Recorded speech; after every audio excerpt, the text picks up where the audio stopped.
Boom. There we go. Hello, everyone. Is it working? Can someone talk? Hello? Hello! It's working. Beautiful. Wondering if Dan's image is frozen or if he's very good at sitting still. Oh, I think Dan literally might have just frozen. Oh, wow, we just got a load of subscribers.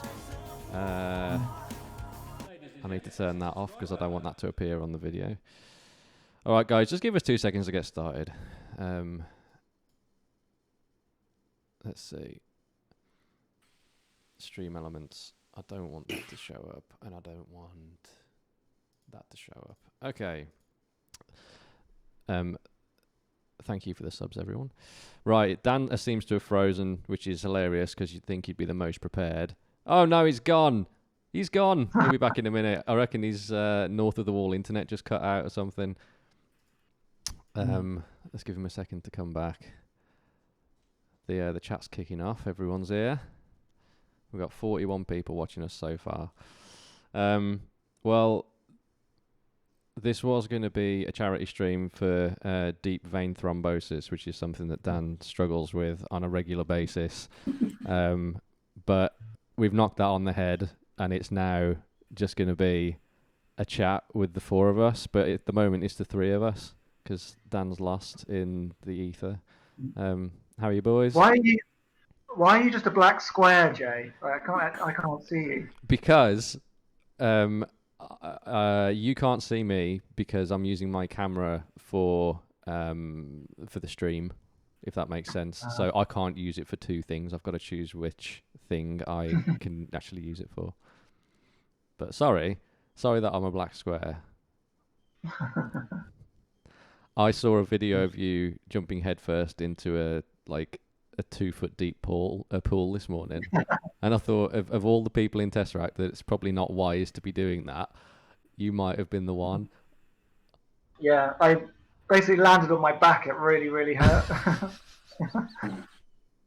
I'd had a few beers, and Harry, my son, dared me to do it, and I thought it was a great idea. It wasn't. Don't do what 9-year-olds tell you to do. That's the lesson I learned. That's the lesson you learn. I think me, you, and Dan have all got the same outdoor swimming pool by the looks of things, which is kind of a dream. Although your one, the water actually looks nice and fresh. My one, it's just below these trees that are shedding like junk into the pool, and I'm having to go around every morning, skim the top, put all these chemicals in to make it not green, and it's way more effort than I thought it'd ever be. Yeah, no, it's a nightmare. We've had it for 2 weeks and it went completely green, and we had to clean it a few days ago. Yeah. And refill it. So, and it's already starting to look a bit dodgy now. Yeah. Like, there's only 24 hours of water. Yeah. Well, there's a Do you place have a pump on yours? Yeah, I'm onto my second. I bought it came with a filter and it was rubbish, and I've bought a second one that's more powerful. That's pretty good, but you have to clean that out every day because it just gets full of pollen. But there's a place down the road that one of Bailey's mates thinks is hilarious that I keep going to, called Leslie's Pool Supplies, and it's got everything. It's got everything you might need. It's a lot of fun. It's actually not a lot of fun, but they've got Rick and Morty pool floats and things like that. But I'm just going there for the chemicals. That's all the upkeep of a house with a real swimming pool would be like, what a nightmare cleaning that every day. I think if you've got a legit swimming pool, you've got someone to do it. Actually, yeah. Here he is. It's Dan the man. Yeah. What happened there? Happened. As soon as your stream went live, because I had it on screen, yeah, Discord just crashed. So I had to restart. Weird. Very weird. In fact, I'm going to try it again. You're looking at ballet today with the slick back hair. Say again. You're looking quite Spandau Ballet with your slick back hair. That's what I'm going for, mate. Honestly, I'm bringing it back. It's going to be a revival. Dan Duran, I'm really trying to take on the name. I can remember being sat outside of Sphere Studios, back in the day. I think we would have been doing one of the sessions there for the first album, and I was sat in the Ford Focus that I had with my kit, and someone just came and he knocked on the window, and he looked at me and he went, Duran. I'm like, no. Because it was their studio as well. Yeah, that's true. It was.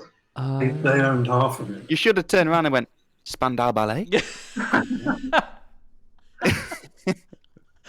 Well, what an idiot to think that somebody in Duran was driving an old Ford Focus with a drum kit in the back. True. Yeah, literally. It's something though. I met I met Le Bon, and it was pure fantasy. This massive motorbike pulls up to Metropolis Studios and walks a guy in leathers. He's like 6'4". Takes off his helmet and his hair swishes in the wind like it's in some fucking hair shampoo advert. He just points at me and says, it was just unbelievable. I missed the punchline to that. It makes me think of you, Amos. I can imagine you to be that exact character. All right, lads. Lads. Hashtag lads. We got loads of people talking at us, and we've had quite a few questions dropped into the Discord. Into the Discord. That's what the old people call it. I'm a Discord tube. They're in Tess podcast questions under housekeeping, which you can get in there and have a look. I don't think it'll disconnect you from this call, but if it does, it does. And I'm just going to do random picks from there, and we've got some people lined up that are going to jump on a call with us as well. So there's some, as you might imagine, by asking people who watch me on the internet, because I'm pretty much just a dickhead. The first few questions are dickhead questions, and then we get into some serious ones. So let's see. The first question that came in, I'm going to do it because it's literally number one. The very first question that came in was from Randy, who asks, who would win in a fight out of you guys if it were a battle royale scenario? Dan, probably, because he's got policeman power.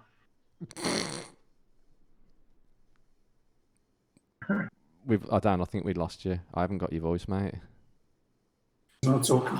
Oh, you're back. What? You're back. What? I mean, Well, I think Amos has got some serious ninja skills locked away. that we're not being told about. I think Amos would take us all on, to be honest. I think a funnier fight would be me and Ackle, because that would be the battle of the pussies. I mean, I'm going to say... Have you seen him? He's got some gymnastics that he hides away. He can do a handstand just off from nowhere. So he's been practicing, and he's been getting some core strength from somewhere. Wow, I don't know where from.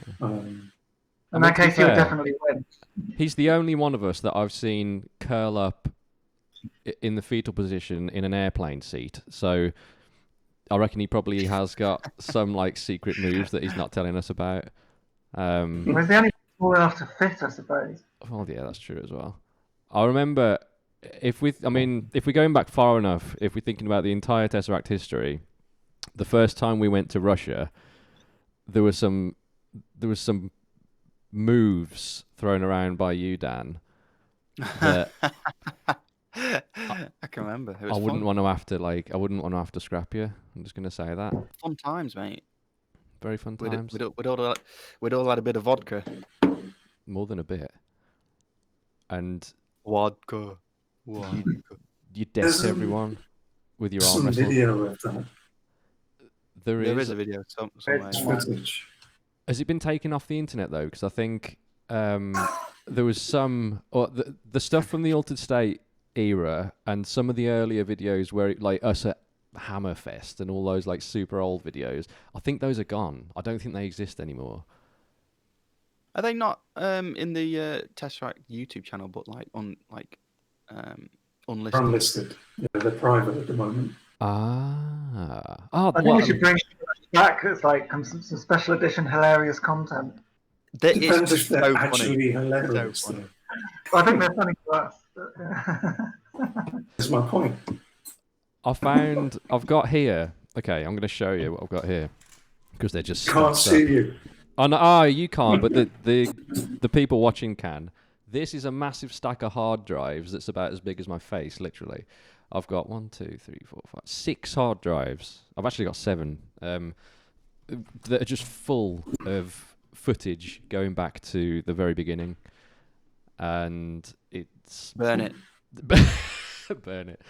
It's mostly crap that didn't get put into tour videos at the time, but there's probably some stuff, especially from like the first tour across the US, that would be quite nice to include in some kind of I don't know, special edition around one time, because that's coming up, isn't it? 10 years of one. Why don't you spend your time editing that? Because I'm fucked if I'm going to sift. No, I'm happy to. I mean, there's going to be so much crap. Give it to Foster's assistant. He's really enthusiastic and likes video editing. So this is probably not a public conversation. But... Yeah. Probably not. But what we weren't working with Foster then, were we? The thing that I don't want to do is give him a load of footage if we're going like, ooh, if we're taking the piss out of Foster in one of these videos. I don't want him to see that. That's a really good point. All right. Questions. Who's the loudest snorer? Submitted by Finesse Greg. That's changed. It used to be you, but then all of a sudden you stopped snoring. Yeah. So I think it's probably going to be Metal. I think he's taking the crown. I don't know that any of us particularly snore. Like, I mean, we tour with people who snore. Some of the crew people. Snoring? To be fair, Apparently, I talk so much. You do. You do. Yes, you do. But full coherent sentences. I I've, also remember there was one time we were sharing a room, and I swear you woke up and you started talking about gear. Move that gear over there or something like that. I've heard you at some point wake up, but like you must have broken yourself out of sleep paralysis or something. No, I won't be awake. And you were like, ah, like that's all I heard. It was. I remember that was quite recent, actually, wasn't it? It was about a year or two ago. It was on the last run. I don't know if we were on a bus or a bandwagon, but it was very funny. So who's the loudest snorer? I mean, I don't know. I actually don't know. It's just starting thunder. There's a thunderstorm just starting, so if I get cut off, sorry about that. If Moss gets cut off, he's been struck by lightning, everyone. Sorry about that. Okay. Let's see. If Moss's video conveniently stops during a very awkward question, he's got a great get out clause there, hasn't he? Let's see. Which member reads the most while on tour? I'd have said Amos. The first. Oh, he's not there. He didn't hear. Amos Williams. Who reads the most on tour? I'd have said you. Probably, yeah, it's probably me. I think it might be Metal. It depends what you're reading, because he's true. Always looking at his computer working every single day when he's not actually doing a gig. Yeah, The define first thing he reading. does is he opens his laptop. And, Yeah, I guess if you include reading stories about metal bands, maybe. I don't think that's quality reading. Depends how good the band is. Right. I'm just looking for more questions. Oh, here we go. I guess everyone's got to answer this one. What were the 5 most influential albums in your life? Not necessarily musically, but just because it reminds you of a particular time in life, and why? A long question. Yeah, I mean, let's get it down to 3, not instead of 5. What each of us? Blur some out. Metallica Black Album, because it was an introduction to heavy metal for me. The guitar tone, the riffing, the songwriting, absolutely amazing. The Man with the Movie Camera by Cinematic Orchestra, because it was a real introduction into space and dynamics, and just an interesting crossover between electronic and live music. And oh god, what can I pick for a third one? Nickelback. Decade of Aggression by Slayer, because it's probably the most metal album in the world. Nice. There you go. Nice. Who's next? I've only got one so far, so I'll come back with 2 more. Dan, what are you saying? Off the top of my head, I would say probably Enigma's 1990 album. Purely because that was when I was 8, that was the first full album that I ever listened to, where I listened to it non-stop as my introduction to world music. And I would say it's around a similar kind of time of life, like, very early teens. I would say potentially Dangerous, Bad or Dangerous, one of those 2 albums, just because of the, Michael Jackson's vocals. They were he was the voice that got me into singing, to be honest with you. And then more recently, I would say, I think a lot of people already know this, but Mer de Nom, Perfect Circle's debut album is probably one of the albums that gave me the, pushed me towards being a singer professionally, I think. Nice. Have you got 3, Moss? I do, yeah. So these were all kind of when I was a teenager, but I guess that's what happens to everyone. The memories that you form and the music that you get into find they kind of imprint upon you and shape your worldview, that jam. So one of the first ones was Wish You Were Here by Pink Floyd, and simply because it introduced me to the concept of kind of non-linear writing and immersive concept art and moving things on the simple verse chorus, but as well as that, it had the concept of verse chorus, but building it over a much larger time than you'd normally be used to. And things like Sgt. Pepper's Lonely Hearts Club Band by the Beatles. Again, that was a pop album that wasn't pop. They somehow made music that was more than radio friendly, interesting to a point of that you wanted to go back and listen and find the bits that you didn't hear the first time again and again and again. So much replay ability to it without being like immediately hooky and catchy. That was really interesting. And then I'm going to say Red Hot Chili Peppers, Blood Sugar Sex Magic, because that just defined, I can't even tell you the year that it came out, but I'm going to say like 93, something like that. And it kind of pushed me in a direction to learn not just bass, but drums. What was it? You say? He does he? Yes, he does. He does like to do that. Foster's watching. I just saw that as Who well. drinks the most wine? Who drinks the finest wine? Says Adam Foster. Not me at the moment. I haven't drank any wine for about 2.5 months. I decided to put my money elsewhere, just for the time being. Well, it's not Dan because he's not drinking. I'm particularly good at finding cheap, nice wines. Like Little and Aldi's particularly good at that. But yeah, let's not start talking about Little and Aldi because we could be here forever. I've been getting wine forever. We'll be here forever because it's so amazing. What a great topic to talk about. I've been shopping at like I guess kind of the equivalent here, but it's really, really good. And they got these wines that are like $5-6, and they taste fine. So I don't know. I don't think any of us are You'll be drinking happy to particularly know fine that wine. Lidl is now in North America. Is it?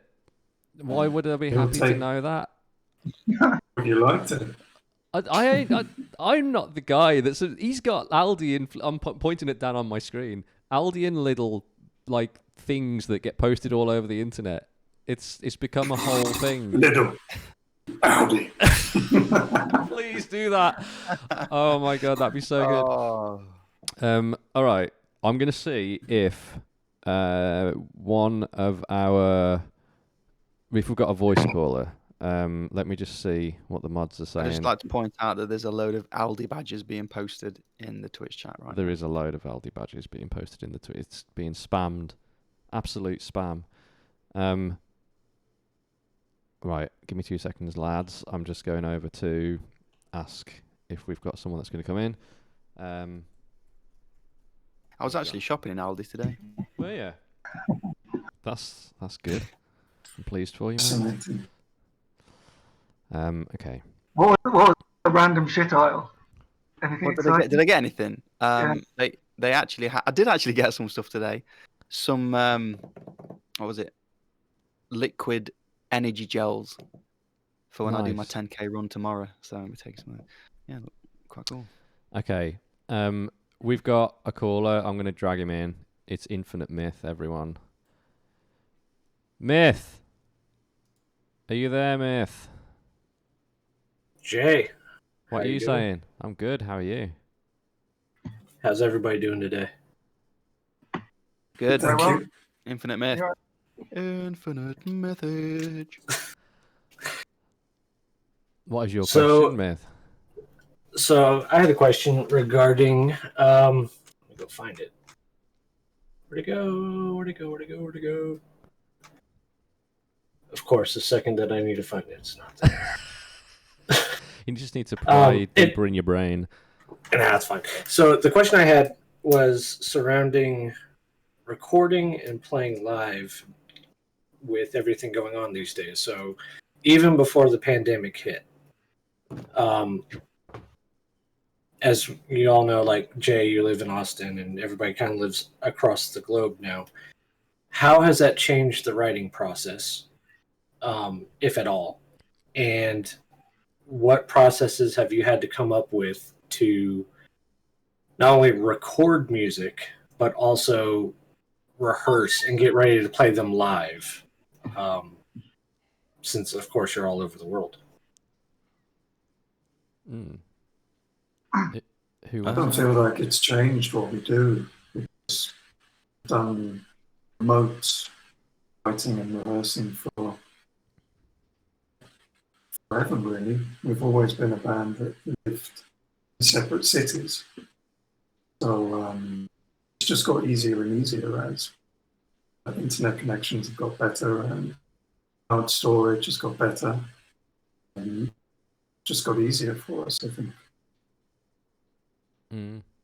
I would say nothing's really changed because of what's going on in the world for us, in terms of how the music gets written and how we learn it. That process has kind of stayed the same. At least it has for me. Sorry, what were you going to say, James? I just interrupted you. Kind of going to echo what you guys are saying, really. I think we've always operated quite, I guess, remotely and come together when we actually have to play together, which isn't that often, apart from in the early days when we used to jam. But I guess for the last decade, really, we've always operated in our kind of own spaces and through the internet. And I guess for playing live, it's always been we turn up, everyone learns their parts, we play it, we can kind of sort of do it. Then we stuck for the first week of tour, and then we're really good after that. And I think that's kind of the way we have been and probably will continue to be. Dan, have you got anything? No. All right, see you later, mate.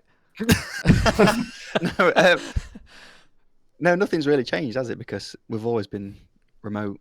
I say nothing's changed. I think we're all contributing more. That's the biggest thing that's changed. So, whereas in the past, Ackle's been the main man writing all the music, we're all contributing now and doing little bits here and there, and we're file sharing a lot more. Yeah, it's good to see. It's good to see. I mean, it's definitely helpful for Ackle because he is still the main driving force. He's the man that pieces together the puzzle. But the more that we can add to that, the better, I'd say. Cool. Nice. Well, thanks, Myth. Yeah. Thanks for your support. Infinite Myth. Question. Infinite Myth. I love you. I love you too, Dan. But Jay has the prettiest face. Well, I do have a pretty good face. Thank you very much. He does have a pretty face. All right, thanks for having me, guys. Beard out a little bit, actually. Anyway, cheers, dude. I'll catch you soon. I'm going to go into another written question here. Thompson, because it's kind of related. How much do you guys practice on average at this point? Depends what you mean by practice, I suppose. I mean, if practice in general. I'm actually playing a lot more at the moment than I have done in a while, but I think that's because I'm at home a lot. In terms of practicing Tesseract stuff, I haven't played anything in a long time. Don't say that. You've just exposed yourself. You're supposed to say every day. I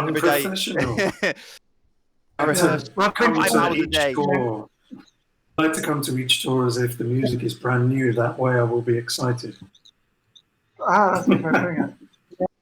But I think everyone, I don't know, been trying to be, like, rather than practice kind of existing stuff, trying to be a bit creative and do different things. I don't know, try and write some stuff and engage the brain in different ways. But yeah, I can't remember how to play any of the old songs, so we'll worry about that next year when we're touring, maybe. What about you guys? I've been rehearsing loads, like literally more than I've ever rehearsed in my life, and it's all thanks to doing the Twitch stuff. It's been very liberating. Like the other day, I went from start to finish all the way through Polaris, and I sang, and I finished with 7 names, and I'm singing it really consistently, well. and that's only because I'm rehearsing stuff every day. And it's the same with writing new material. Like I feel like in the past we've always kind of written towards a deadline and never really, practiced the songs together, never really given them any thought on, how we're going to do it live. And there's a lot of you miss out on a lot of development by not rehearsing and practicing material before you record it. And I've always been, that's been my biggest weakness, really. In terms of writing music, it's always been at the very last minute. Do what you have to do, make a song, think about how you're going to sing it, and perform it later. But I have to say that I think that the best is yet to come. Definitely for Tesseract as a whole as well, but also for me as a singer, I feel like I'm just really consistent now, and in terms of like pitching and knowing my own repertoire, it's just great. I love it. I'd really like to. It's a shame things aren't how they used to be in like the 60s and 70s, where at least my understanding of it was from anecdotal evidence. Like, for example, Dark Side of the Moon by Pink Floyd was performed in its entirety about 18 months before they went into the studio. Little bits here and there. They didn't do it as it was on the album. They would perform some bits of it, see how it went down, go back and rewrite some stuff. It's a shame that we can't do that now because we write infinitely different music. For me, it'd be fun as a musician. I'm sure as an audience, they fucking hate it. What's this awful music that I don't know? I've come to hear the classics. So it's a shame that we can't do that because that would be a lot of fun. I'd like to do that. That would be a lot of fun. I'd very much like to hit okay. You know how you get used to playing something live, and the old stuff evolves. It's never gotten boring for me, at least. And someone asked me this the other day, like, do you get bored of playing those old songs? I'm like, well, it's not Wonderwall. This is like stuff that it takes a lot of thinking to play, or it used to take a lot of thinking to play, whereas now I think we just kind of follow it just feels natural to play. But the way I play it now, the way I play my parts, have evolved as I've learnt to do new things, and that's always what's kept it fresh for me. You learn that you can put this way of doing a particular fill, or a new, as boring as it might be to most people, a new ghost note pattern or something as simple as that. It keeps it fresh for me. And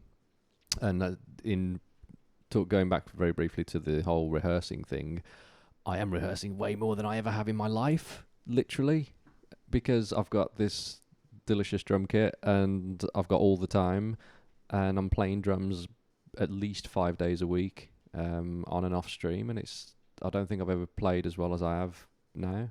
It's kind of crazy. Same, absolutely same. It's the same with just like fitness and health. I feel like for the past 7 years, I've constantly been working my ass off with very little focus on me, if that makes sense, and very little focus on the art of it as well in terms of music.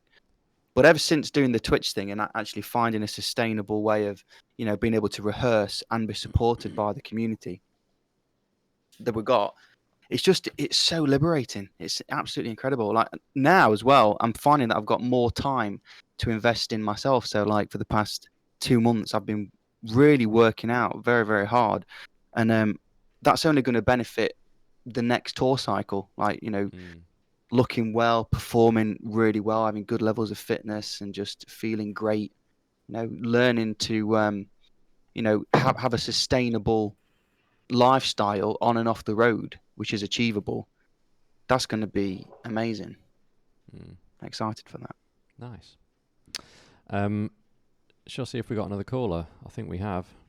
I'm going to drag Sis the Fox into the chat. Let's see. Sis the Fox, Are you there? Hello, everyone. Hello. Hello. Hello there. What Hello. is your question? James. So I have any one question. It's forgetting a little bit about this whole pandemic thing. Like, what is your expectations for the concerts on the Latin America? Because here in Latin America, we are very excited to receive you guys. So, forgetting the pandemic and all those stuffs, what is your expectations?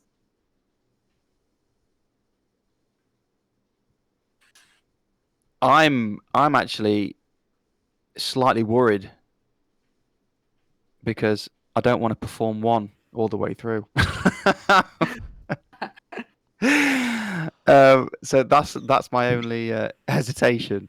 But I am super excited to get over there. I mean, our South American fans have just been screaming for us to go over there for years now. So Yes. we're hoping that the shows are going to be wild, let's say. And in terms of the production, I mean, I don't really know how that's going to be done. I mean, what are the venue sizes we're playing over there? They vary. The smallest, I think, is 800, and there's a couple of 1400s. The 800 show, we've got 2 shows booked. So it's essentially 16. They're quite good.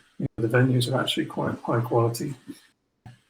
I've got no information on the one in Colombia, but that's the only thing. The rest seem great, but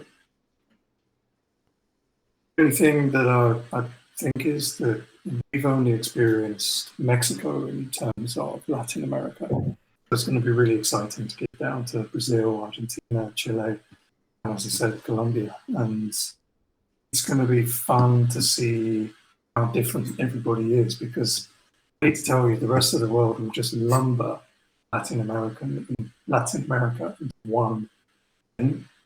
It's always nice to then come away from having visited those places, having a deeper understanding of not just the place, but people and culture, and how they enjoy music tells you a lot about the details and the history of a place, because it's where people let go a little and show you their true selves. So it's nice to see more than any pre-formed concepts and ideas of the place. It's also exciting to visit new places and experience different cultures, different food, meet people who are different. I mean, that's a real exciting part of traveling for me. And yeah, as well as the gigs, I think the whole experience is going to be amazing. Fingers crossed that it happens. And if it doesn't happen in September, because you never know what's going on in the world, we will definitely make it happen one way or the other. Because as Dan said, it's been a long time coming. Yeah. I mean, literally what you guys said. I don't know if I've even got anything to add to that. It's a part of the world that I really want to see and explore. There's a handful of places that we've not made it to with Tess, and I think in terms of the number of people that are vocal about asking us to go there and do these shows. Talking about that, it drives me nuts that we haven't got to East Asia yet.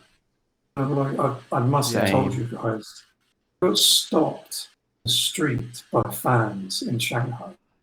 So that, I mean, obviously, yeah, I stuck out on one white guy in the community there, but at the same time, in a city full of 30 million people, it's stopped by a genuine fan on like 10, 12 occasions. Shows you that there's a fan base there. It drives me nuts that we never got to China, let alone to Japan and places like just.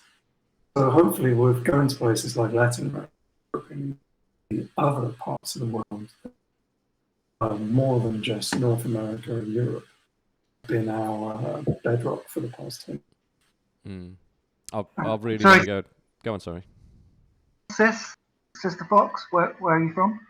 I'm from Brazil. I can be honest, I'm waiting for this concert like for years. And a fun fact that I think I said in November of the last year, I said I will be very happy if Tesseract confirms a concert here in Brazil. And then 1 month later, you guys confirm it, and I almost died on that day. Here in Brazil, we have a very strong community related to Tesseract. There's a lot of fans, and since Brazil is a huge country, there's fans from all states and everywhere here. So it's going to be pretty awesome to receive you guys. And if I can say, you will love here. Not only Brazil, but the whole Latin America. But in Brazil, the people of music community is very strong, and they really love the show. Amazing. Well, I've always wanted to go and go to a metal show in Brazil ever since I was a teenager, being obsessed with Sepultura and looking at the stuff that they were doing back Yes. then. And so yeah, that's another exciting reason to go for a bit of heavy metal history. Yes. So thank you so much, guys. I'm If you appreciating want, the I can opportunity introduce. to talk. When we do come If over, you want, sis, James, I can introduce Sure. you to their sound guy. Sepultura's genuine sound guy. When they were in Latin America, Nice. Yes. it'll be fun. You can maybe even get him on tour. Okay. I'll be Then, line checking with the one-fingered riff. yeah, I don't- sis. Sorry, I was about to say when we do come over, we must make sure that we meet and say hi and get some photos together. Yes, please. I'm just waiting for the day, and I received your lyric sheet, and oh my god, it's amazing. It's on Did you the say my wall. lyrics shit? That's what it sounded like. Sorry. I wanted to make a I'm joke sorry, I'm about sorry. that, but I couldn't. I'm Oh my sorry, my God. English is not that. I know, good. no, Sorry your about English that. is amazing. I was just being funny. I'm sorry. You're awesome, Sorry, sis. You are Yeah, you're also an awesome supporter of mine and Jay's Yeah. Twitch streams as well. So thank you so much. Yeah, I'm just waiting for the day that James and Amos and Echo start to stream.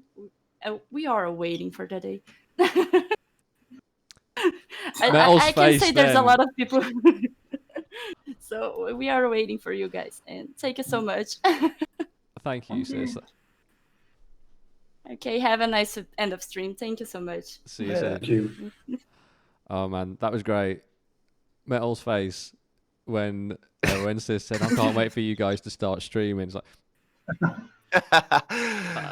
I'm not doing it. I think if we could work out the technology, and a complete band one would be a great idea, but Yeah. it's not that interesting. So I mean, Do I have to go get my drink? Back in a minute. okay, he's going to get his G&T, bless him. I'd love to do, if the technology was good enough and if the latency was down enough, we could do some kind of live band rehearsal jam, whatever it's going to be. That'd be fantastic, but I don't know.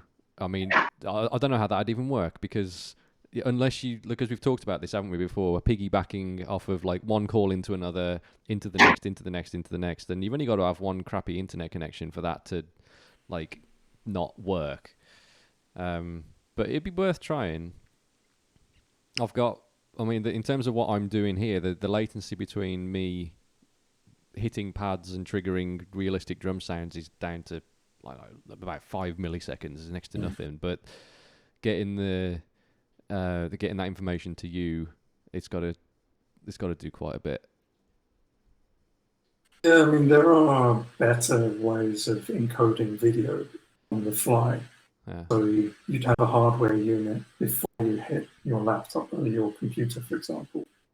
So it actually encodes before it's to the streaming platform. But beyond, that is already entering into TV production, and that's probably not something that everybody is interested in or can afford. Because you're looking at about £600 to £700 for a unit. Yeah, that's a lot. And that's the basic one. But that combines all audio, all video. That's actually something that I want us to take on tour. because we could then, especially with things being as messed up as they are now, it's going to be a long time before there's any sense of normality, or semblance of normality, I should say. So there must be ways that we can perform to a large audience using the technology that we can be together. And I mean, that's one way of doing it. You end up with quite small file size. Yeah. It's quite easy to get that to the internet. Well, this is going to get techie and slightly boring. I'll try and make it not do that. But I've just gone over to the dark side. I've sold my Mac and I've bought a laptop that's very capable of streaming, like on the road. It's basically a mirror image near enough of the PC that I've got, but in laptop form. What's that? I'll send you the link, Dan. You need to message me. Yeah, tell me the specs. Resale price of our Macs, Dan, will get you one of these laptops pretty much. No. Yes. So I'll let you know what it is. Neuro sorted me out on that one. But yes, it's going to be... I did it because I needed a more capable audio machine for what I'm doing. The Mac was having a cake every time I tried to use it. And it's going to be hopefully an asset for us on the road to be able to do some live stream type things. Awesome. So yeah. Let's take some more questions. So I'm going to flick through these millions and millions and millions and millions that we've got in here. But my amazing Mac, my laptop won't move. Does mind if I make a cup of tea? I don't mind if you make a cup of tea. Can you make me a cup of tea? It's so humid here at the moment that I'm just... one of you guys uses the phrase spitting feathers. I'm doing that. Be back in a minute. All right. Well, I was going to ask this question, but I think Moss would give the longest answer, so I'm going to wait for him to come back. There's some really good ones. Where do you see Tesseract at the end of this decade? Are there are there any things you wish you could have done differently for the band in the last decade? Yeah, absolutely. Go on then. Firstly, I've stopped getting carried away with where Moss just chonking on the banana. Chonk. I've stopped worrying about where we're going to be, and I'm trying to live more in the moment and enjoy the ride. Yep. And then because of that, I get more excited when really awesome opportunities arise and actually happen. And to be honest, I don't get too excited about ideas that get thrown up. I mean, because sometimes those things don't transpire and you can get your hopes up, and I fell into that trap so many times personally in the past. So I just enjoy the ride, and I feel like we're all in a very stable place. We're enjoying Tesseract more than ever. I know I am. I'm really enjoying it. I'm so excited to get back on stage again, just performing to people.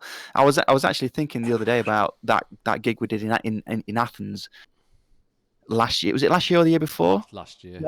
It was amazing, wasn't it? It was just like a really small club. It was absolutely rammed. It was sweaty. So much energy. I just can't wait to get back on the stage and do shows like that. It doesn't have to be big festivals. I mean, they're amazing, and hopefully there will be more of that to come, and the production will hopefully get bigger and better. But you can't beat shows like that. No, there's a different energy at those. Live for that. Those smaller, intimate shows. That yes, big stages are incredible and a lot of fun, but it's so much fun playing the high energy, sweaty shows. Just very quickly, Guitar Corpse in the chat. That video is blocked in America. It is blocked in a lot of places, but I've uploaded it to Vimeo, and if you go to jpostonesdrums.com, you can watch the video of the Grease show from my Vimeo account, which isn't blocked. So go and do that. It was blocked because of copyright, and we could never actually unblock it because the music industry. Which one? There was a live drum cam of that entire show that Ackle mixed, so it sounded huge. I thought it got released from the Grips. No, I asked a million times for it to get released from the Grips, and it didn't get released from the Grips. It's still very much got its balls in the vice. So it's on, but I just re-uploaded it because that's a way of doing it. So there we go. What did you want to add anything, Metal? I don't think looking forward, I think ultimately it's a very fluid journey. It's like you never really, you can set goals, you can set targets, but there are so many variables. You never really know where, you can't necessarily stick to those. You've got to move, with the environment that you're in. I feel like a good kind of general goal for 10 years' time is to have put out some more albums that have evolved and progressed and we're excited by, and ultimately just refine Tesseract to being something even better than it is now, and still be enjoying it in 10 years. I think that's definitely the key thing, because we definitely are now. You know what I thought you were going to say?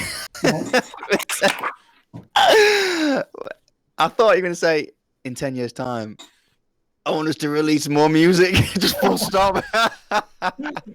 In 10 years' time, band will happen again. More band. Mars, we were just answering the question: where do you see Tesseract at the end of this decade? And are there any things you wish you could have done differently for the band over the last decade?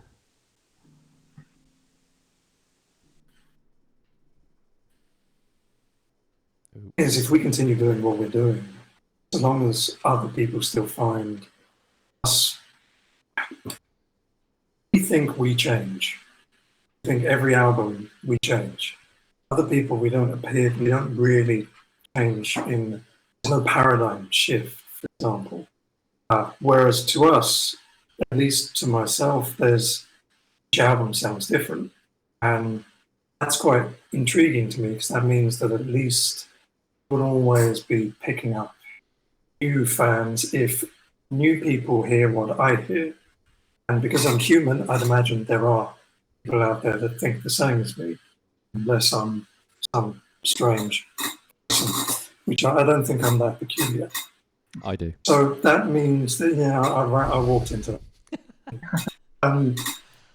So I think if we just continue with the momentum that we've had for the past decade, it's really getting depressing that we can now talk about a second decade, which is great for longevity, but bad when you look back and go, I was once a young, innocent boy who barely shaved. You were not a young, innocent boy. Innocent man who barely shaves. So it's intriguing to note that we just have this trajectory that is, it slows down, but it's not a peak and a trough for us. It's more just a linear line. And I would be happy if that continues, because that has some element of stability to it. And stability is something in a musician's life that is exceedingly rare.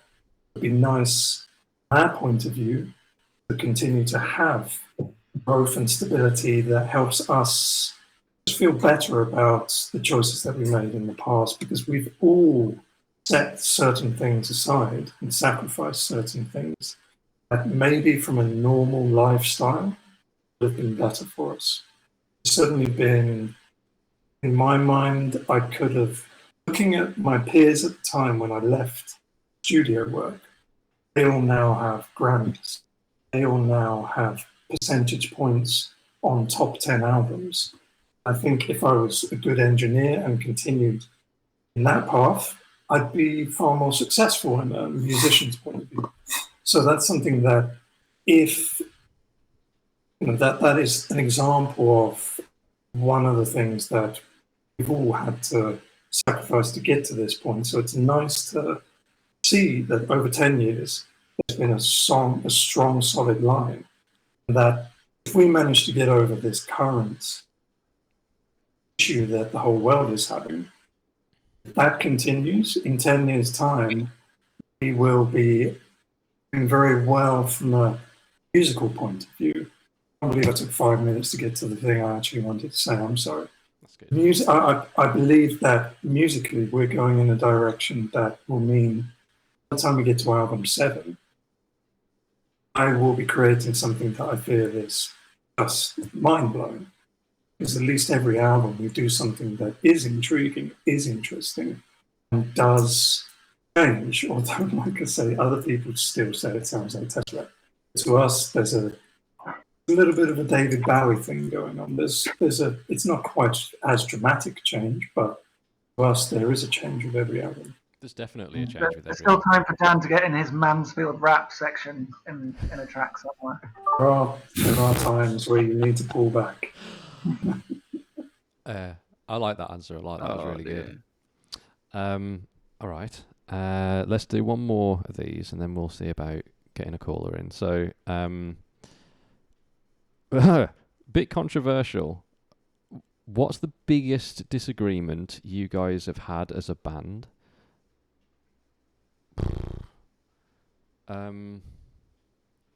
Whether to go in a bandwagon or spend on a bus.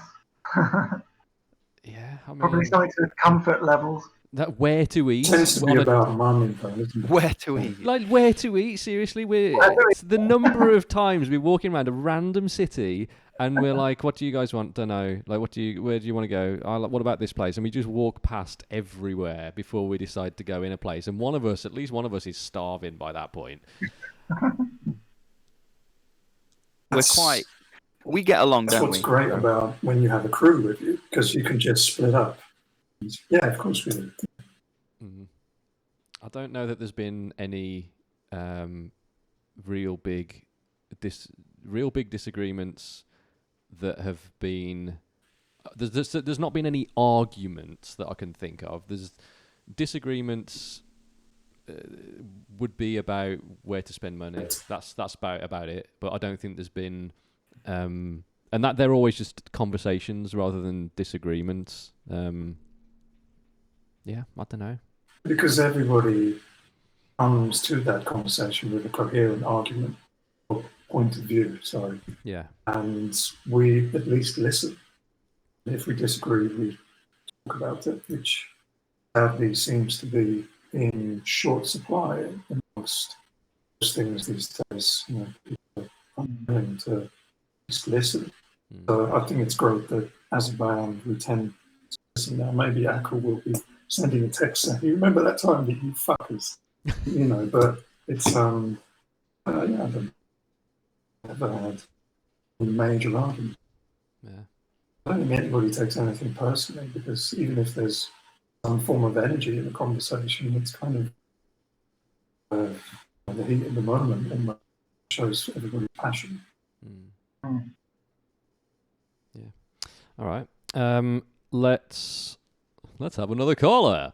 All right. Let's see who we got. Just while you're doing that, I have to comment on your alert that you have for donations, because it's just amazing. Every time I hear it, I laugh. Which one is it? I can't hear them anymore. See, why have you turned them off? No, the way I've got this set up, I can't hear the sound alerts that come through. Only the stream can hear it. Do you know why you're talking now? There's like an element of kind of like a middle of the road level of expression. Like you're not enthusiastic about the way you're talking. You're quite chill, right? Really? So when someone donates, you'd expect someone to be like really excited, like "Yay, Tipper!" And this is you, absolute tipper. I play drums. Tipper. I never claimed to be able to talk It's well. so calm when you say it. It makes me laugh. Absolute tipper. I wanted to sound like Alan Partridge. Absolute tipper. Absolute tipper. That was the whole thing. All right. Absolute tipper. Carry on. Sorry to interrupt. It's all right, Dan. I'm used to it. How rude of me.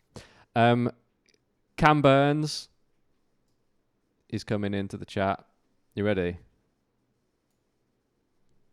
Cam, are you there? Hello. Hello.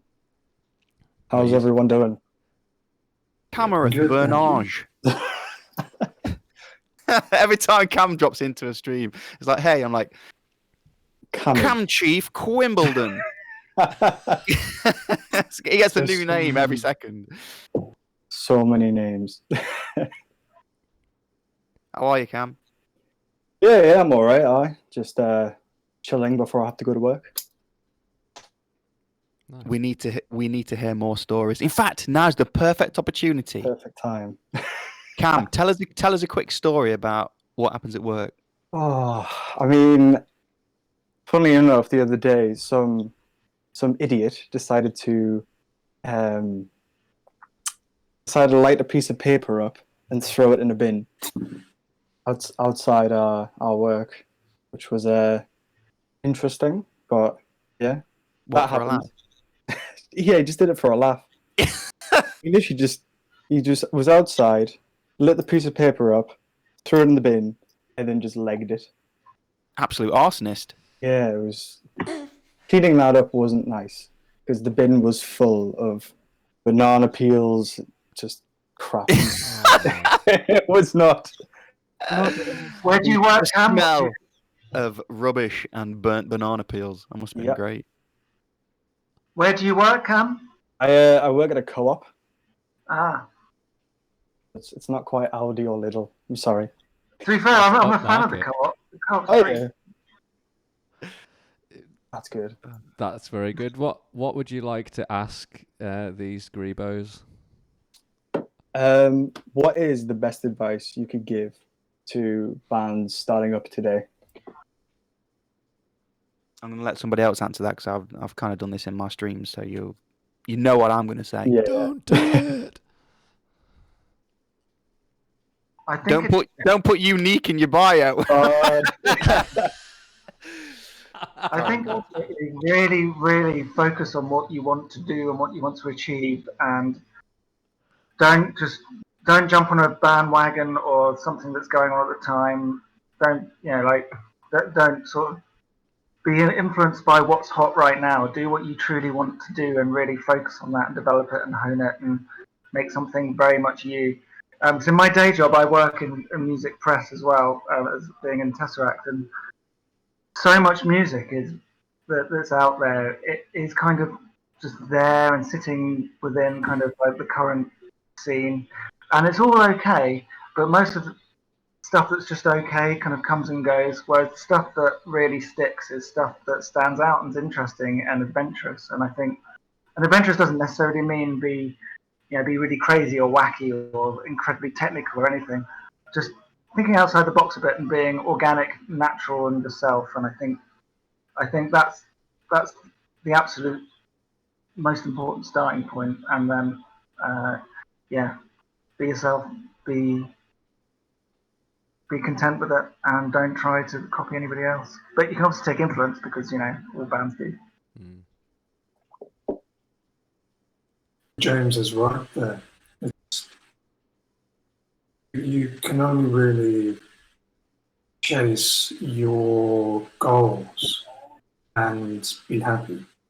So I will only be happy as a musician if you're chasing your own personal goals, other than trying to be a part of a scene. You could be one person, you could be a complete musical island, and because you're connected to the rest of the world, Sorry, you the have camera's a died. I'm huge just fan plugging it in. base, an absolutely huge fan base, and you don't need to be a part of anything. Just completely chase the style of music that you want, because that's the only way that you ever really feel satisfied. Any form of gratification of music, you have to make it intensely personal. Otherwise, it would just be a waste of your time. And then, look, years down the line, you wonder where it went because you were chasing something else when, in fact, you can't get that time back. So it's kind of important to always focus on.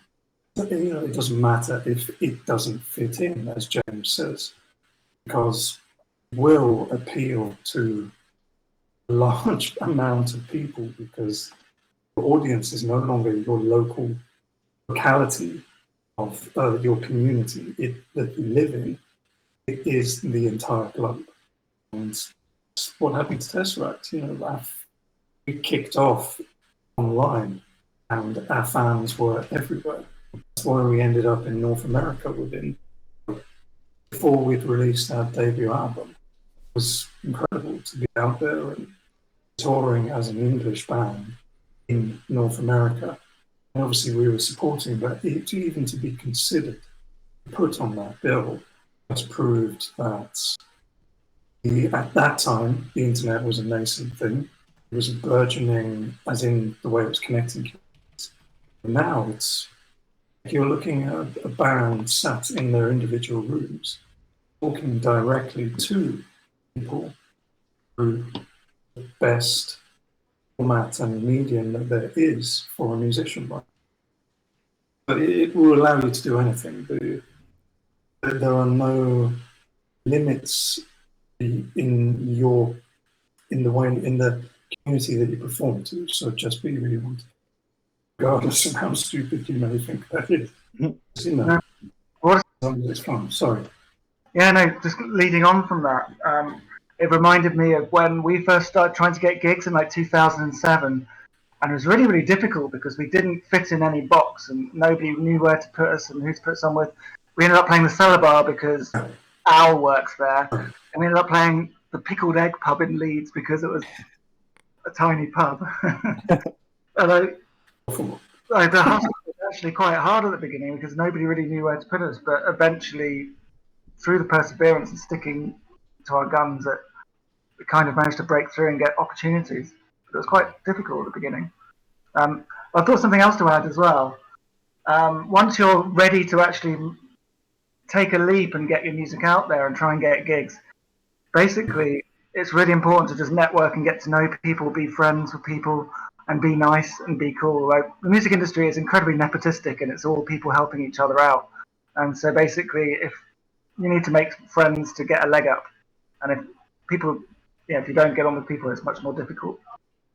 Coming off the back of that, yes, there are shortcuts in the music industry, but there's no shortcut to being a good band. There's no shortcut to being happy with what you're doing. And that's all down to you. And in some senses, it's almost better if you do get a few knocks because it teaches you the things that you want, the things that are important to you as a musician. And hopefully you're working with people because that's kind of being part of the community that you build. So, I mean, there's no easy way to make that happen. There's definitely shortcuts are the best way to describe it. Once you're up and running as a band, there are definitely shortcuts. And the best one is knowing people. Then you are going to have to walk the walk, by a phrase. Not just talk. Genesis 1:7. One thing I'll add, I was momentarily off the stream, guys. Sorry, I forgot to plug my camera in because I am a tit. So I missed a little bit of that, and you may have already said something like this, but I've had a couple of messages that have pretty much mirrored themselves over the past month or two. People trying to start a new project, or what do you recommend? How do I start this? Where do I go? I want this to become, I need to make money from this. And it's, if you start out a project with the sole intention of like, this needs to make me money, that is that is not the way to do it. It's if money is your driving force, this is going to be a particularly painful career. Money is at the end, like it's some way down the road, but you've got to enjoy the act of being creative, the creative process, and you've got to. That's your tool. That's how you make money. Exactly. So you've got to really thoroughly enjoy the thing that you do, rather than money being the driving force behind it. And the other thing that's, I think, very important that we were somewhat lucky with is picking the right people to work with, because you all become not just bandmates, brothers, you're business partners as well. So you've got to consider that when there is money at some point, are you all able to make smart decisions? And we're all in the smart decision boat together. So that's all I'd say. I think you guys have covered everything else. Yeah. Nice question. Thanks. Yeah, that was a good question. Thank you, Cam. Legend. Well, By the way, everyone go check out Cam's band Unoya. They just released another new single. And is the album finished being mixed now? Had a bit of a problem with that, but yeah, we're in the middle of sorting it out at the moment. Awesome. Well, go check them out on Spotify or whatever, and show some support. Cheers, man. Thank you very much. Cheers, Cam. All right. How much time have you guys got, by the way? I didn't ask you that at the start of this. I'm all right for a bit. Okay. All right. Let's see. So, I've got another few questions in the pot. When will instrumental versions of Sonder and Polaris be available? Don't know. It's something that our label's never been interested in releasing. So it isn't just down to us, it's the people that we work with from a business To be perspective. fair, it's something we've done with previous records, so Yeah. it probably would make sense to do it. It's true. Just haven't really thought about it. I mean, even if they were just released on Spotify, because that's what would happen. I mean, how hard is that? I don't know how hard it is. But Not hard at all. It's whether it depends on the strategy of the label, I guess. But I can't see it. It would be a conversation to have to reissuing it or something like that. But at the moment, I think it seems to be quite cannibalistic. Actual focus and sales. That's what the label was saying to them. I get a lot of questions from folks asking for stems, like where can I get drumless versions of these, and like I think it would be good to be able to put out the stems for something like a period of time after each album, because there are people that, for example, want to perform it for their university project or whatever, and they message me because they've got to use a song that doesn't have drums in the background. I'm like, well, okay, but I can't give you this, which sucks, and I'd like to be able to say, yeah, here it is, but I can't. I don't know. I mean, I've You don't mentioned own that. the copyright fully, do you? Well, that's You yeah, work that's with the label. yeah. It's their content, and they would deem that as damaging because the percentage of the community that wants that is too small for them to balance the potential infringement that may happen. At least that's what they say. Yeah. I'm unsure about it. I don't really know. It seems odd to present something in a different fashion, but then things have changed. There's a whole new way of listening and enjoying music. So I'm not on that a little. I think it's a conversation to have, definitely. Nobody really does it. Could be wrong there. Well, it's a gimmick, isn't it? As an artist, usually in like kind of the electronica world, stems will be put out. People do remixes. I mean, it could be something we could do. I don't know. I know Ackle was a bit funny about it. I think because the stems for One and Altered State don't exist anymore because he was using plugins and whatever that he hasn't got on a different computer. So I think that they exist on a hard drive, but he hasn't got all the stuff. So it would end up sounding different. I think it might also be he listens back to that old stuff and is a bit like, don't want people to do that. Probably. Okay. Here's one. When is Hollow coming out on streaming services? Everyone loves Hollow, by the way. I am surprised that's not on Spotify, actually. There's no reason for it to not be on there. I don't You'll know. find it'll be released on March 22nd, 2021. Yeah, there you go. There we go. Yeah. I can't believe it's coming up to 10 years. It's crazy. Properly crazy. What? Oh, wow. This is a great one. What's the weirdest or creepiest thing a fan of yours has ever said or done? Oh. I don't know if we can fully go into detail. So many. Yeah, I mean Dan could this could be a stream on its own, but I don't know how far you'd want to go into that. We can't. I don't know how. No. We've had everything from death threats Yeah. to Transylvanian twins wanting to make out with us all to honestly, there's just the stories are just ridiculous. There's so many. We should probably do a stream just based purely on all of The nutcases. those things. Yeah, we do have some very overzealous fans, which is, you can kind of understand it to a degree, but yeah. I've been there myself as a young kid, seeing my favourite bands playing and just meeting them backstage and being like totally overwhelmed by the situation and just saying stupid things because I don't know what to say. But there are some people that genuinely are completely over the top. Some people are unstable.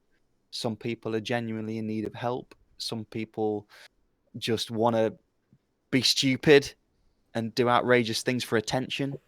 There's a whole range of different attitudes towards us, but most people are really cool, But there are plenty of people that are crazy in the nicest possible way.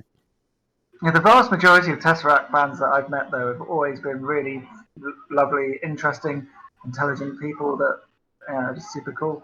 I think that the crazy element is literally like a fraction of a percent, but it does exist. And as always notice those that shout loudest, though, don't you? That's the thing. Yeah. I mean, and also as it's kind of inevitable, isn't it? As your presence. What was the question again? What's the weirdest, creepiest thing a fan of yours has ever said or done? And we kind of answering it. What about the girl that tear gassed everyone in Chicago? Yeah, but that wasn't for us. She was pissed at somebody in the crowd, wasn't she? Oh yeah, true. She didn't say, "You're gonna love this." I'm gonna. Yeah, that was mad. It was bad, though. That was bad. Well, yeah. I mean, I won't go into it all here, but yes, there's we were already on tenterhooks because of something going on, and when that happened, I was like, "Oh God, something's happening. This is not good." Because immediately, I remember looking at you, Moss, on stage, and you looking at me like your eyes were wide open. I'm like, "Yep, I've got this too," and neither of us could breathe. And it was right at the start of Concealing Fate Part 1. And I just remember this, is something wrong with me? Am I having do I need some kind of medical assistance? What's going on? And I just remember not really being able to breathe and trying to play that song, just taking really short breaths, but still trying to play. It was so difficult. Stupid. Let's see what else we got. Are you guys open to releasing short bursts of EPs or singles rather than full-length albums every 2 to 4 years? You have to work one song at a time. It'd be awesome, but working with a label, I don't know if that works for them. Maybe the industry needs new models of working. I'd certainly be happy to try those new models. There's nothing to stop us doing a mixture of both. Just having more content drip fed on online services, but also having a main album or a featured album, because people want to buy records. People are never going to stop wanting to buy records, and I think that we don't want our music to be throwaway. And I do feel like there's an attitude of that with releasing one-off singles. I think they get far less attention than a full album that's got a concept behind it. That's a very powerful piece of body music. I don't think that's ever going to stop. I think that's the concept thing is very important. And I've noticed, again, in my day job, lots of bands really want to drip feed singles, and it's kind of taking the pop model, because in pop it's worked incredibly well. Single blows up, then single blows up. But in rock, some say rock's behind the times, but I don't think that's the case. I think in rock music in general, people like a body of work. They like, a big creative piece. They don't just want a 3-minute banger and then a month later a 3-minute banger. And so I feel like the body of work will still exist, at least in our lifetime of rock music. Well, there's nothing to stop us from actually, after we've released an album, throughout the campaign, the touring campaign, to continue to release the odd single here and there. If we have some like really tasty B-sides or whatever, We've never to done keep that, the have we? momentum. We haven't No, had we've never done that. B-sides, really. There's always, I mean, I think it's really around Polaris. There were one or two songs that, like, almost finished songs, very nearly finished songs. I'm thinking of like Shimmer and things like that we didn't just quite finish, and you could almost release that as a song now. It like there was an ending to it, and it was like 95% of the way there, but it just wasn't as strong a song as the stuff that got released. And there's a lot of that. There's a load of demos. There's stuff going all the way back. Meshrip 3. Meshrip 3. I play that on my stream sometimes. That's great. It's so good, and it could do with a little refinement. And I mean, Knuckle would redo the whole thing. Obviously, wouldn't just release it the way it is. But that's killer. That's so good. And I think we could do something with that. I think we could extend Hollow as well, because remember, Hollow was just a live intro, wasn't it, at first? And Extend it and it became Hollow. Say again? We did extend it. It was an intro, then it became the song Hollow. Yeah, it did. But I remember, like, the way it ends, it's really abrupt. It's just kind of like, do, and I can imagine it lasting, because it's only like 2 minutes or 2 minutes 30 or something. It could be a lot longer than that. I'd like to do that. I'd like to like reimagine something for the one, like if we were to re-release one around the 10-year thing, it'd be cool to do Hollow 2.0 or something like that. I think that'd be sick. Probably not that difficult to do either. I would like to re-record Sonder, actually, especially from a vocal perspective, because I was ill all the way throughout that, and I feel like we needed more time to make that album what it should have been, which is a shame.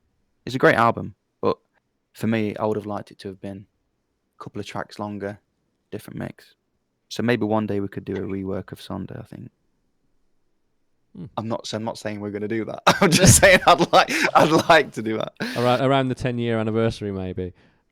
Yeah. Okay, I'm going to read this one. This is going to be a dumb question, says Daughter of Gent.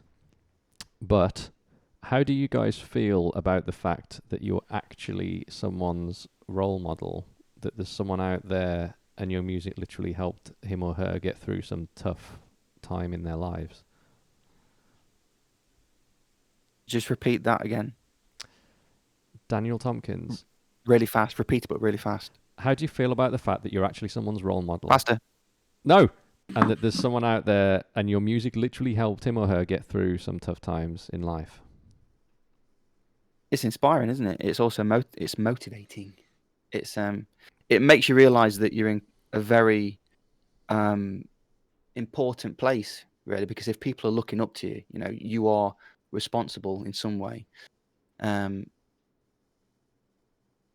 I think accountability springs to mind.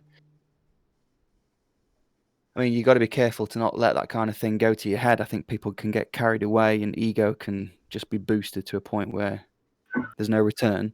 But I do feel like it's it does make you realize that you're in a very privileged position to be on stage and telling the story and inspiring people and helping people through difficult times. And I think as a lover of music as well, having been through difficult times and listened to amazing albums that stay with you for a long time, you can kind of see it from both sides of the story, really. So that makes it even more interesting, I guess. But yeah, I think it's a very humbling experience to be in this position. Anyone else? No, fair enough. I mean, what Dan said. It's not something that I think about too much, but yeah, what Dan said. I actually haven't got anything to add to that, really. I'm seeing if we've got any more questions in here. There's... When is Amos going to narrate a nature documentary? The next David Attenborough. Yes, I would love that so much. I'd listen to that non-stop. I'm open to all and any offers. Please contact Could you say our something management. now? Could you pretend that you're narrating two bears mating in a cave and describe it? Make it 3 bears. And here we have 2 wild brown bears. Come on, Moss. I Entertain think us. that style has been done before, and perhaps it needs somebody like, I don't know, Timmy to jazz things up a bit. Oh my god, It's, that'd be amazing. We've had 50 years of David Attenborough and his clones trying to, for some reason, whispering. He's not even there. Lots of what's being done. This is all done in the studio. Why does he need to fucking whisper? It's True. one of those things that's always Do confusing. you not think he's watching it at the same time, though? No, he doesn't go to half these places. He used to. Yeah, 40 years ago he did, but he goes for a quick video spot, then he's back home. He goes down It's- Dudley Zoo, holds Doesn't the get given animal a in script. question. It's complete voice acting, isn't it? He's got no idea what's actually happening on screen. Could be anything. Through one hell of a journey. He's gone from cooking turtle eggs on the beach where the turtles lay the eggs in the 50s, all the way to conservation. It's wonderful to see his journey. But Amazing. I have no idea why he has to speak such hushed tones, such laboured pauses, just to try and make you think that what you're watching is unique, important in this universe of a billion. Menage a trois of bears. Montage of brown bears. Oh my god. That's a good song title, that. Montage of brown bears. Okay, I'm going to see if we've got one more caller. Let's see. Actually, we can probably do 2. I reckon we got time. I'm going to drag Eamon into the chat. Eamon, are you there? Muted. Eamon. Sorry. I have my mic muted. Sorry. All right, cool. Yeah. Well, okay, that sounded great. But yeah. Okay, so yeah, how's everybody doing first? Beautifully. Very well. Okay, cool. Yeah, so I was actually going to ask something like legit about Tesseract and about Hollow, but literally 1 minute ago, I opened my Facebook app and on the main page, on my main feed, I find a post from Akokani. I don't know who that is, but it's literally saying, I like to rub garlic against my big boy testicles. Do you know any of that, guys? What that story behind there is? He's That's just in probably he's probably around at a mate's house, and the mate's got hold of his phone, and he's been spanked. That's basically what's happened. That's It happens what I a think has lot. happened. again like to rub garlic on his testicles in the front lounge of a tour bus. I've seen it.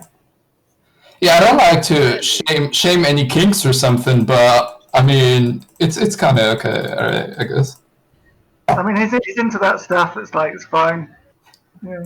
Yeah, Each to their own, man. Each to fair, their own. fair. That's fair. Vampire repellent. I like that. That's good. In case the vampire bites you on the bollocks. Okay. Yeah, I don't think I have any further questions, so... Okay, that was beautiful. We will Nice. let you get back to your Great having you on. 300% gain microphone. And I thank you very much for being a part of what we do here. You're a legend. Yeah, it was an honor. It was an honor. Thank you, guys. Bye-bye. See you soon. Nice one, dude. Thanks a lot. All right. Oh my Wow. God, that was That was a quick in gamey and as out one, fuck. wasn't it? That was very quick in and out. All right, we've got. Let's see. 666 Root coming into the chat. 666 Root, you're live on Tesseract TV. Are you there? I feel like Philip Schofield. He's muted as well. He's muted as well. Why Philip Schofield? I don't know. And this is very LBC, isn't it? Yeah. I don't think 666 route is there. I think no, 666 route. Too late. Sorry, 666 route. Glass ships. You're coming in hot. Glass ships. Glass ships. Are you there? All right. All right. What you saying? That's a nice Yeah. level. That's nice. Oh, that's Good good on the ears, lord. that one. Nice and smooth. How are you, glass ships? Forgot to mute the stream for a second there. I'm all right. I'm doing okay. How are you guys? Very well. All, you're very all the quiet. better for hearing you. Very quiet. I'm so sorry. Is this better? That's good. Better. Okay. Right. Oh, cool. Well, thanks for having me on. Thanks for doing this. This is actually awesome. That's all Thank good. you. How can we help you today? Well, I don't know. I have sort of a creative question, I guess.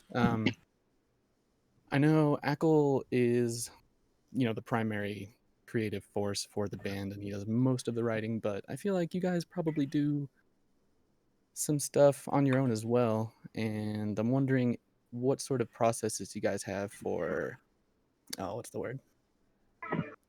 Like writer's block, getting Ooh. sort of creatively bogged down and not really having ideas, but you really want to get in there and do stuff. Do you have anything that sort of helps get you in the mood and gets your juices flowing? Wine. I'll go last on that one.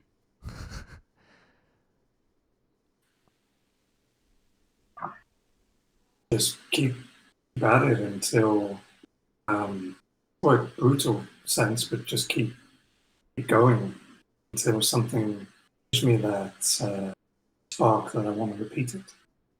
I'm interested in hearing it and hearing where it's telling me to go.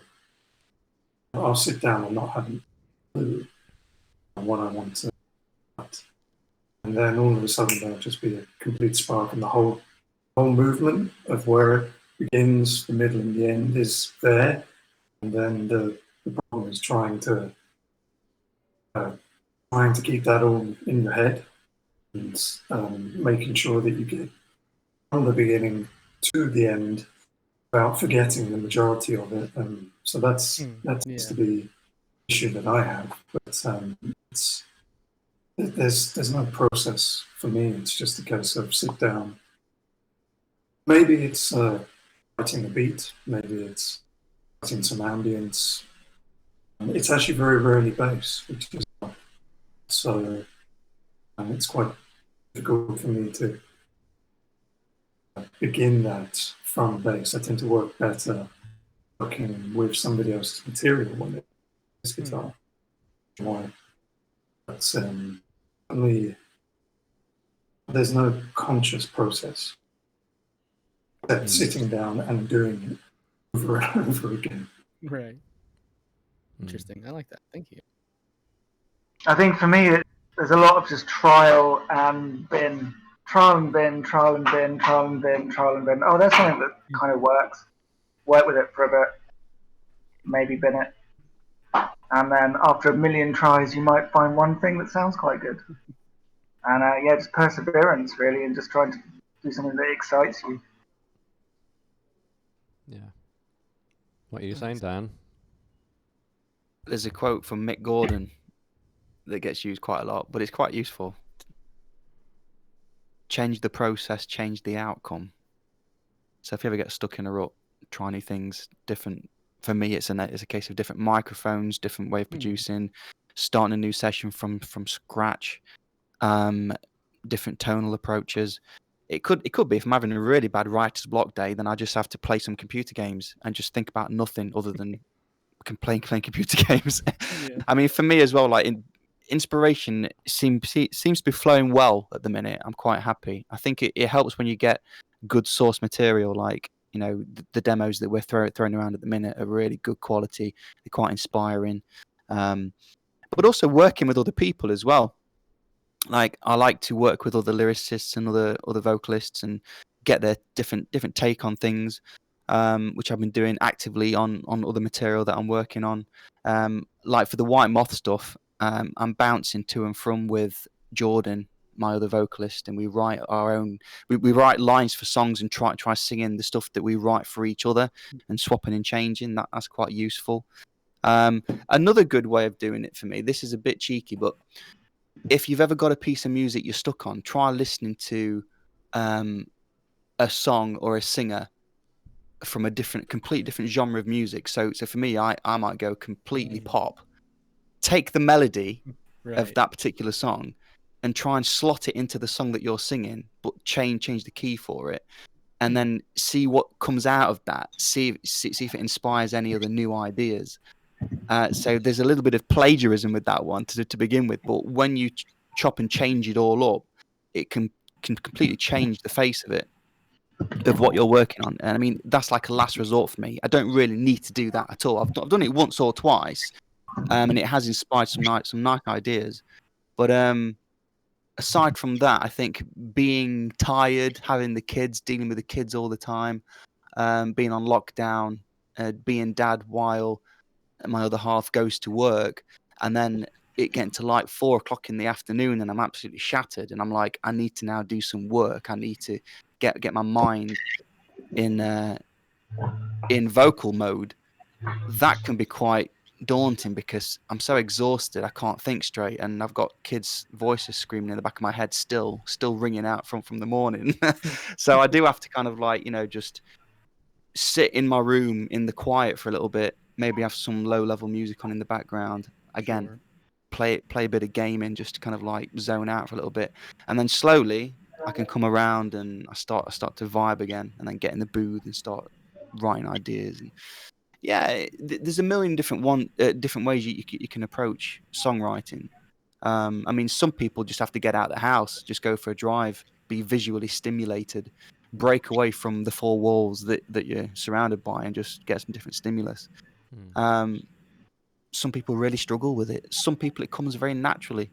I think the more you do it, though, you generally find that you are more inspired than someone that perhaps writes music on a very casual basis. I don't know. I mean, for me at the minute, I'm working with a lot of music, and I'm feeling very, very inspired. So That's Okay. good. I'd say the main thing is just turning up. Just turn up, sit at your drum kit or pick up your guitar or your microphone, whatever it is that you do, put something down, and kind of what James said, you don't get anywhere by sitting there and thinking about it and thinking, I'd really like to have some new music. I'd really like it if I had this music now. But you've got to just do it. You've just got to turn up. And often, if I'm sat at my kit and I feel like, and everyone goes through this, you feel like I'm playing the same thing. I'm doing the same thing. I've been playing the same kind of fills for ages. I haven't got anything fresh. If you're just sitting there jamming and not consciously thinking about that kind of thing, you will try to do something that you can't do. And that's very often the next thing that you're supposed to kind of isolate and take aside and spend time practicing. So if and very often on my streams, I try to do fills that I can't actually do. But that's when I'm in the zone and I'm not thinking about it, I'll go down that road and try and do something. And it's new to me at least. And then I can isolate that, take it away, practice it, and get better at it. And then all of that to me is inspiring, and I can then try and use that in a song. And whether that's a song that one of the other guys has created, I can add that to when it's time to humanize. Or if it's something that I just want to program in and start that way. I mean, and often I'll start with just programming something into Cubase, like something that I know that I can't play. If I want to have a repeating pattern that I can program in, but there's no way I'd just naturally be able to play, I'll put that into a computer first. And I don't share most of it because I'm not happy with most of it, to be honest. I might send something to you guys once in a blue moon when I'm like, I actually kind of do like this, or I'll send it to Ackle and he'll either yay or nay. But it's just about turning up and not getting too in your own head if nothing creative, if nothing that you enjoy comes out of it after any amount of time.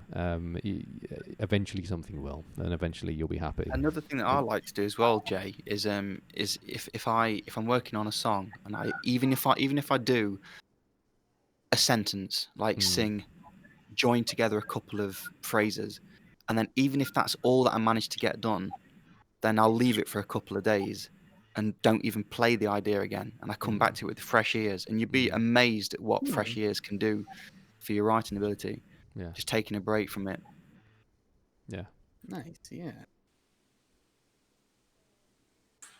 That actually rolls into a common theme amongst all artists. You basically have to be in a position where you finish what you're doing because you owe it to yourself. By finish, I mean you literally just stop and stop tweaking, even if you think you're in position to continue writing. Owe it to yourself to move on. And that could be leaving it aside for a week, or it could be legitimately saying, right, this could be worked on some more, but maybe I should stop right now. I think that's something that all artists forget about, because quite often you've got something really, really good, and you, for some reason, scrub away at the details just because you continue working. Right. And then you go back to it, and it's just not as good as it was. And so it's I think really, as well as looking at something and going, right, I'm going to leave that there, Dan's very right in what he said. You do come back with fresh ears. You're not under any pressure to release something. You could maybe even just consider it finished, then move on, do something else, and then come back to that. And you may have some amazing ideas for it. Nice. Nice. Well, thank you, guys, Glass. this has been awesome. That What a was great lovely. selection of answers.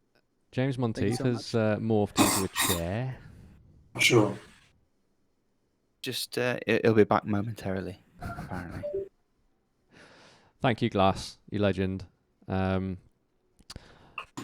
There's one more question that I'll read, and then I will wrap this up because we've been going for a little while. What is Tesseract's funniest tour nightmare story? And it doesn't have to necessarily be funny. It can just be tour nightmare story. Is there anything? It's got to be the coach getting stuck on the ferry about five different times. Yeah. It was It was insane. That was literally the worst. We got a brand new coach. We get on it. Was it the first night? It The travelled first from night- Reading to Dover. That was the. It was that the was start as of far a as it tour went. as well. Got on the ferry. By the time we get to the other side, and by the way, this is in the. Let's not go down this route. Let's not go down. It's going to What? turn into a moan fest. Zero sleep. Stuck on bus breaks down on the ferry. Can't get towed off because it's facing the wrong way. We have to sit on the ferry and go back all the other way to Calais. 2 or 3 then times. turn back again, and then the bus gets taken into a garage. We have to get a random hotel somewhere, pray that it gets fixed the next day. It doesn't. Then we've got to get a different coach company. We miss out on a show. Just nightmare, logistical nightmare. It was very Everyone's difficult. thinking on their feet. Everyone's stressing out. Everyone's tired and exhausted from zero sleep for 48 hours. Just absolute nightmare. I can remember being stuck in that truckers cafe in Calais for however long it was, trying to sleep on the floor while Brian, our tour manager, was trying to arrange 2 splitter vans, one to take us and one to take the gear, or maybe just one splitter van. I can't remember, that we're going to drive there from Paris. And it was Cologne we were trying to get to, wasn't it? The first show was in Cologne, and it was BT Bam and Pliny. And I remember I think we loaded everything up into that van, and the van went off to the next show because we kind of crossed a period in time where we're like, well, we can't possibly get from here where we are to Cologne in time and even get set up in time for the show. So we had to write it off, but we did go back and play Cologne on that tour. We put an extra show in, didn't we? Yeah, We, instead of having a day off, we put on a show. Was it just us, or did Pliny and Didn't I'm sorry to cut in, Jay, but on that same tour, didn't we also have the coach after that one? I'm pretty sure one night, didn't the driver come bursting into the back into the bunks and go, "We're on fire! We're on fire!" Don't you remember that one? The wheel on the trailer had like. Oh yeah. Oh yeah. The wheel was on fire and he kept driving. Like the tire had caught fire. Like, I mean, it must be something to do with the brake pads. I remember Mike, RLD, at the time, he like woke up the next morning, was like, "Guys, I had the worst nightmare. It was like a living nightmare." Like, the driver comes bursting into his bunk, shakes him awake. "We're on fire!" And he's like, "What did you do with that?" Like, jumps out his bunk, absolutely panicking in his pants. Oh man. Oh man. Yeah, that was crazy. I didn't wake up through the fire. Like, I remember Brian saying, "Yeah, we dealt with the fire last night," and I'm like, "What? How did we not wake up for this?" Like, because we didn't wake up. I'd have thought, like, if any part of the bus is on fire, everyone should probably be woken up, but apparently not. Apparently, it wasn't so severe a fire that they had to wake up the band members. But yeah, I mean, that one was particularly rough. I'm not going to go. There was the time when you went to India to do a festival and people got electrocuted in a monsoon and you got rained off. Bad. That was bad.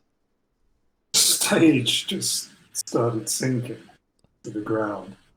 The power went out because it's going to go out because its generator was underwater.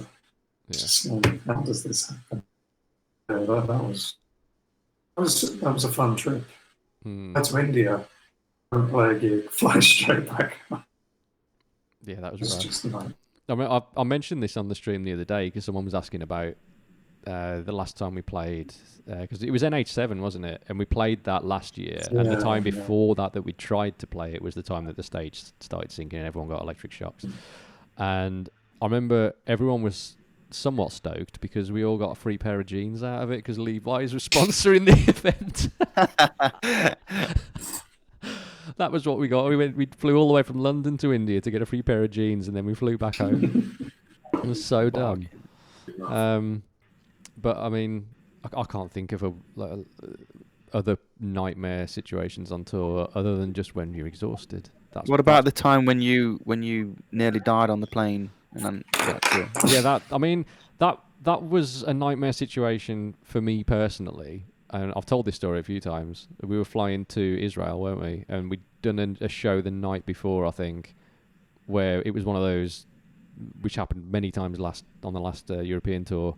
You do a show, finish at midnight, you've got a couple of hours drive to a hotel, and then you're up, and you've got to be at an airport for 5 a.m. or something stupid. So you're not really sleeping, and we'd had a number of nights like that, and it just completely wore me out. And I was also moaning about it a lot because I know what not actually getting sleep does to your body. So I've read about that, and I don't want to put my body through that, but sometimes you haven't got a choice. And I think it was weighing on my mind as well as it was as much as it was weighing on my body.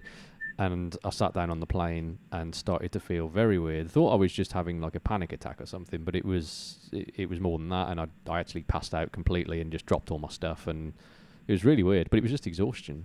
I'm sure it was just exhaustion, not getting enough sleep. It's the first time I've actually been on a plane where it's been stalled and the paramedics have come on for someone that I know, for like a friend. It's crazy. It was actually really. We were all really obviously concerned and scared. We can laugh about it now because you're fine. Yeah. But at the time, we were like, "Oh my!" Because you were sat next to me and you started sweating and you went white, and then you just felt you slumped across the aisle into my arm. Yeah. I'm like, what's going on? He's gone. He's passed out. Yeah, it happened again on the flight though. I remember like feeling I was okay, but then it happened again on the flight, and I just had to lie down. Like I can't hold. We were really surprised when they let you stay on. Yeah, we thought that was it. The show, the next show's done. That's not going to happen. We've got to get Jay to a hospital, look after him. Something seriously wrong. And they just didn't say, eat a Mars bar. Yeah, you'll be fine. Like, do you know where you're going? I was like, yeah, have a Mars bar. You'll be all right. I'm like, really? Is that like the universal fix? Paramedic walks on with a group of people behind him with a briefcase, opens his briefcase, shows you a Mars bar. This will sort you out, mate. They were convinced you were hungover. Like they were saying, "Oh, he's hungover, isn't he? He's been drinking." No, No, hasn't been drinking. I haven't been drinking. I've been touring. There's a difference. Some people there isn't a difference, but there was definitely a difference. Yeah, it was very, very tough doing that. But that for me is my nightmare situation on tour. Isn't what everyone would think. It would just be not being able to sleep and having to tour, like just being forced to stay awake and get on planes and then do a show, which requires quite a lot of energy. It's very. There was difficult one to last do nightmare, and I'm not sure whether you guys were a part of this, but when we did the night train in Russia, and we're in those small little bunks, and Metal was in his most smelliest state that I've ever known him. It was horrendous. Like when I woke up in the morning, my whole body, my clothes, hair, face, smelt of his anus.